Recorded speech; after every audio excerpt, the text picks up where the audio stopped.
তোমাদের আমি এক অসাধারণ ভর্তা রেসিপি শেয়ার করছি।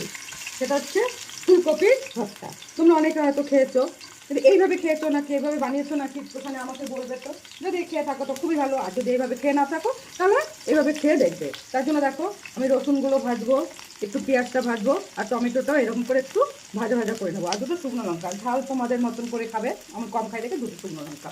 আর আগের থেকেই দেখো নুন নুন জলে কপিটা সেদ্ধ করে নিয়েছি, আমি দেখাচ্ছি। এই দেখো ভাজা ভাজা হয়ে গেছে, টমেটোটা একটু হবে। আর আমি বললাম না যে আগে থেকে আমি কপিটাকে সেদ্ধ করে দিয়েছি, নুন আর জল দিয়ে সেদ্ধ করে নিয়েছি। এই যে এটা একটুখানি আমি ভাজবো, অনেকে কাঁচা করে, আমি কাঁচা করবো না, আমি একটু ভেজে করবো। এবার দেখো কপিগুলো করে নেবো। তেলের মধ্যে আমি একটু নুন আর একটু হলুদ দিয়ে দিয়েছিলাম। এবার কপিগুলো বেশি ভাজবো না, কিন্তু আমি সামান্য একটুখানি ভেজে কপিগুলো নামিয়ে নেবো। তোমরা কাঁচাও করতে পারো, যে যেরকম করে, আমি একটু ভেজে নেবো। এই যে দেখো হয়ে গেছে। বেশি তো ভাজিনি, কেন ভেজে নিলাম বলো তো? আমার এই যে কপির যে কাঁচা একটা গন্ধ, না গন্ধটা ভালো লাগে না, এই জন্য একটু ভেজে নিলাম। তোমরা যেভাবে ইচ্ছা খেতে পারো। তবে আমি মাখাটা করে দেখাচ্ছি।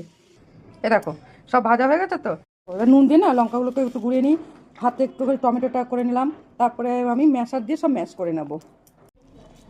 এ দেখো ম্যাশ করে নিই।